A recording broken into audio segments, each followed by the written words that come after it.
नमस्कार दोस्तों, MP exam के इस ऑनलाइन प्लेटफॉर्म पे आप सभी का स्वागत है। दोस्तों, आज से हम लोग मध्य प्रदेश सामान्य ज्ञान की एक नई सीरीज़ शुरू करने जा रहे हैं, जिसके तहत आपको मध्य प्रदेश की संपूर्ण जानकारियाँ उपलब्ध होगी दोस्तों। और यह वीडियो आपके लिए मध्य प्रदेश की सारी एग्ज़ाम में बहुत ही महत्वपूर्ण सिद्ध होगा, जैसे व्यापम, कांस्टेबल, एसआई और से लेकर एमपीपीएससी तक सारी ही एग्ज़ाम में आपके लिए यह वीडियो बहुत ही लाभकारी सिद्ध होगा दोस्तों। तो इसी सीरीज़ के तहत आज का पहला वीडियो है मध्य प्रदेश का गठन पार्ट 1। दोस्तों, मध्य प्रदेश का गठन कैसे हुआ, यह जानने के लिए हमें इसके इतिहास को जानना बहुत ज़रूरी होगा। तो जैसा कि आप सभी को पता है दोस्तों, जैसे कि पहले ब्रिटिश हुकूमत हम पर राज किया करती थी। तो ब्रिटिश हुकूमत जब राज करती थी, उसी दौरान सन 1818 में तृतीय आंग्ल मराठा युद्ध होते हैं। और इस तृतीय आंग्ल मराठा युद्ध के बाद ही जो नागपुर रियासत मध्य प्रदेश की थी, उसे ब्रिटिश साम्राज्य का एक हिस्सा बना लिया गया। और इस प्रकार से मध्य प्रदेश के दक्षिण पूर्वी भाग पर अंग्रेज़ों का शासन स्थापित हुआ। दोस्तों, सन 1848 में लॉर्ड डलहौजी भारत का गवर्नर जनरल बनकर आता है। और 1848 में ही आपको पता होगा कि डलहौजी की हड़प नीति बहुत ही प्रसिद्ध रही थी। तो इसी हड़प नीति या व्यवगत के सिद्धांत के तहत सन 1853 में अंग्रेज़ों ने नागपुर को अपने अधीन कर लिया। और इस प्रकार से मध्य प्रदेश की धरा पर अंग्रेज़ों ने अपना आधिपत्य स्थापित किया। सन 1861 में सेंट्रल प्रोविंस और 1936 में बरार प्रांत का गठन किया गया। स्वतंत्रता के पूर्व Madhya Pradesh central India agency तथा सेंट्रल प्रोविंस एवं बरार में विभाजित था। हम इसे एक मैप के तहत समझते हैं दोस्तों कि सेंट्रल इंडिया एजेंसी और सेंट्रल प्रोविंस एंड बरार जो क्षेत्र था वह क्या था और कैसा उस समय दिखता था। तो देखिए दोस्तों, ये जो आपको ग्रीन कलर में जो भी दिखाई दे रहा है, ये ग्रीन कलर का जो पूरा ही हिस्सा था दोस्तों, यह पूरा ही सेंट्रल एजेंसी के तहत शामिल था।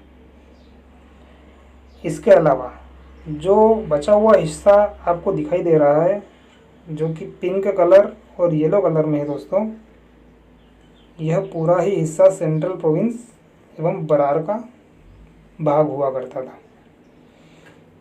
तो यह स्थिति सन 1909 की है दोस्तों। जैसा कि आप मैप में देख पा रहे हैं, सेंट्रल इंडिया एजेंसी और सेंट्रल प्रोविंस एवं बरार, यह स्थिति उस समय भारत की हुआ करती थी दोस्तों। लेकिन स्वतंत्रता के पश्चात भौगोलिक स्वरूप में कई परिवर्तन हुए।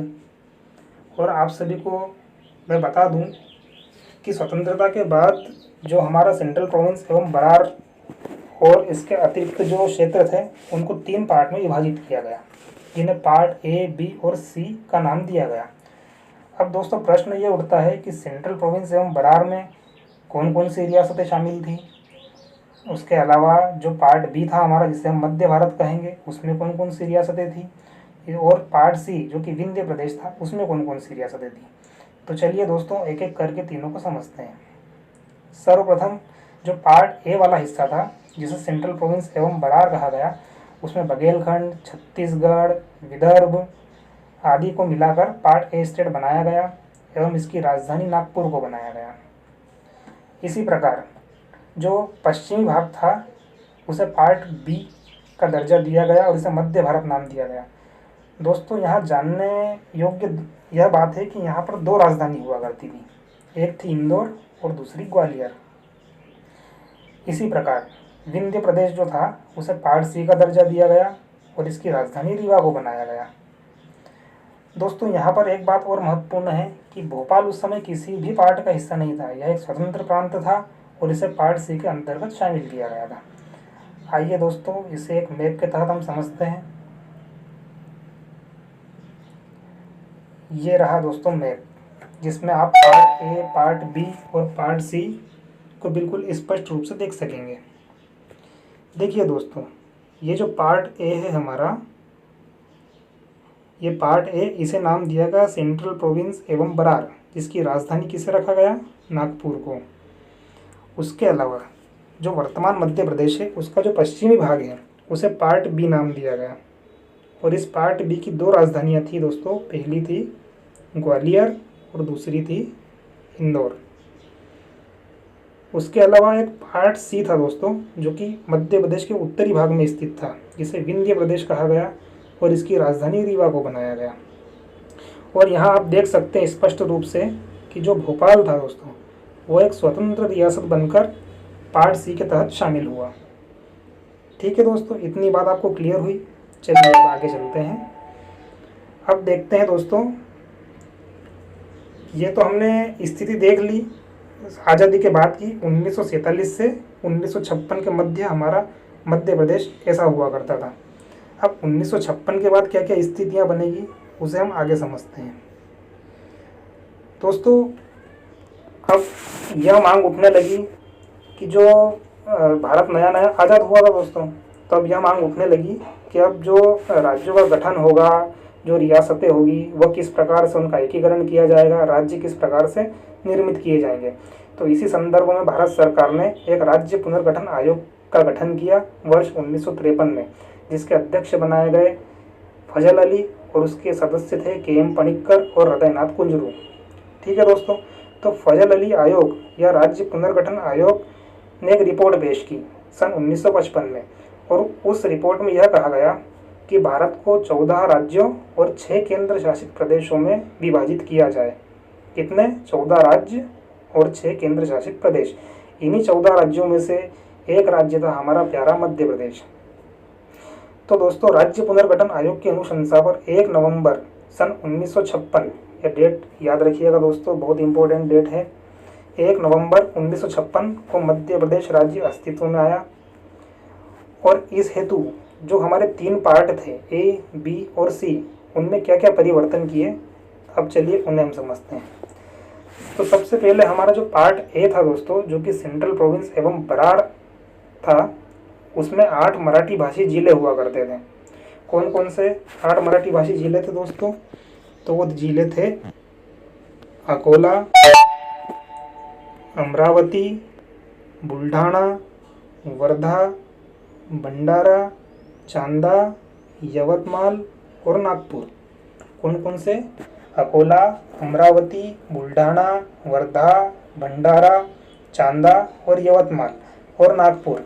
यह 8 जिले महाराष्ट्र को सौंप दिए गए दोस्तों। उसके बाद जो पार्ट बी था, पार्ट बी में एक मंदसौर जिला है दोस्तों। मंदसौर जिले की भानपुरा तहसील, उसका सुनील टप्पा नामक जो गांव था, वह राजस्थान को दिया गया। और राजस्थान में कोटा जिला की सिरोंज तहसील को हमने ले लिया और उसे मध्य प्रदेश के विदिशा में मिला दिया गया। इसी प्रकार हम देखते हैं कि जो पार्ट सी था दोस्तों, पार्ट सी में कोई परिवर्तन नहीं किया और उसे ज्यों का त्यों ही शामिल कर लिया गया और भोपाल रियासत को इसके अंतर्गत रख दिया गया। तो यह दोस्तों स्थिति आपने देख ली मध्य प्रदेश की। इसके बाद ही हमारा जो वर्तमान मध्य प्रदेश था, उसमें वह अस्तित्व में आएगा दोस्तों। इसे हम आगे समझने का प्रयास करते हैं। दोस्तों, अब 1 नवंबर 1956 को मध्य प्रदेश का गठन हो गया। अब मध्य प्रदेश राज्य बना तो इसकी राजधानी बनानी होगी दोस्तों। तो राजधानी किसे बनाया गया? भोपाल को बनाया गया है। लेकिन यहाँ एक बात आप लोग ध्यान रखिए कि जो भोपाल था हमारा, वह भोपाल उस समय कोई स्वतंत्र जिला नहीं था। जिला नहीं था तो फिर क्या था? वह एक तहसील था दोस्तों, सीहोर जिले की। सीहोर जिले की एक तहसील हुआ करता था हमारा भोपाल। अब यह जो मध्य प्रदेश जो 1 नवंबर 1956 को बना, इस मध्य प्रदेश में 8 संभाग और 43 जिले थे। कितने? 8 संभाग और 43 जिले। इसका क्षेत्रफल कितना था दोस्तों? इसका क्षेत्रफल था 443,446 वर्ग किलोमीटर। कितना? 4,43,446 वर्ग किलोमीटर इसका क्षेत्रफल हुआ करता था दोस्तों। अब हम कुछ इम्पोर्टेंट फैक्ट्स हैं जिन पर एक बार नज़र डाल लेते हैं दोस्तों। जो मध्य प्रदेश हमारा 1 नवंबर 1956 को बना, उस मध्य प्रदेश के प्रथम राज्यपाल पट्टाभी सीतारामैया जी तथा प्रथम मुख्यमंत्री पंडित रविशंकर शुक्ल जी को बनाया गया। ठीक है दोस्तों। अब जैसा कि दोस्तों हम सभी को पता है कि प्रारंभ में 8 जिले और 8 संभाग और 43 जिले थे। अब वर्ष 1972 आता है, 26 जनवरी 1972। उस दिन क्या होता है दोस्तों कि 2 और जिलों का गठन किया गया। वो 2 जिले कौन कौन से थे? एक था भोपाल और एक था राजनांदगांव। दोस्तों आपको पहले मैंने बताया था कि भोपाल मध्य प्रदेश जब बना था तब कोई जिला नहीं था, वह सीहोर जिले की एक तहसील था।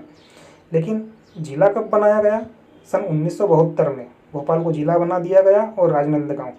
अब जिलों की संख्या कितनी हो गई दोस्तों? 45 हो गई। यह स्थिति है हमारी वर्ष 1972 की। अब उसके बाद विभिन्न क्षेत्रों में नए नए जिलों के गठन की मांग उठने लगी दोस्तों। तो सन 1982, यह वर्ष याद रखिए, 1982 में B.R. दवे, कौन? B.R. दवे की अध्यक्षता में एक कमेटी का गठन किया गया और उस कमेटी ने यह सुझाव दिया कि 10 नए जिले बना दिए जाएं। कितने जिले बनाने का बोला दोस्तों? 10 जिले बनाने का बोला। लेकिन फिर क्षेत्रीय विवाद उठा तो उस समय यह 10 जिले नहीं बनाए गए। लेकिन बाद में वर्ष 1998 में सिंहदेव कमेटी का गठन किया गया और इस सिंहदेव कमेटी ने 6 नए जिले बनाने की अनुशंसा कर दी। तो दोस्तों इस प्रकार वर्ष 1998 में 16 जिलों का गठन किया गया। 10 जिले जो B.R. दवे ने बताए थे और 6 जिले जो सिंहदेव कमेटी ने बताए थे। इस प्रकार 16 जिलों का गठन किया गया और अब मध्य प्रदेश में कुल जिलों की संख्या हो गई 61। 61 कैसे दोस्तों? पहले 45 थी, 45 में 16 जिले और जोड़ दिए गए, तो इस प्रकार 61 जिले मध्य प्रदेश में बन गए। और यह स्थिति थी वर्ष 1998 की। अब वर्ष 1998 में मध्य प्रदेश में 61 जिले और 12 संभाग। प्रारंभ में कितने थे? 8 संभाग थे, लेकिन 1998 तक आते आते 12 संभाग और 61 जिले हो चुके थे। ठीक है दोस्तों, अब आगे हम देखते हैं आगे क्या होगा। इसके आगे अब वर्ष 2000 आएगा और उस 2000 में मध्य प्रदेश का विभाजन होगा दोस्तों, और वह पूरी प्रक्रिया अब हम जानेंगे मध्य प्रदेश के गठन पार्ट 2 में।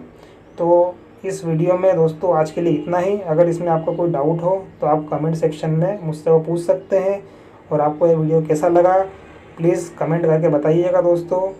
आज के लिए इतना ही, मिलते हैं अब अगले लेक्चर में। तब तक के लिए जय हिंद, जय भारत।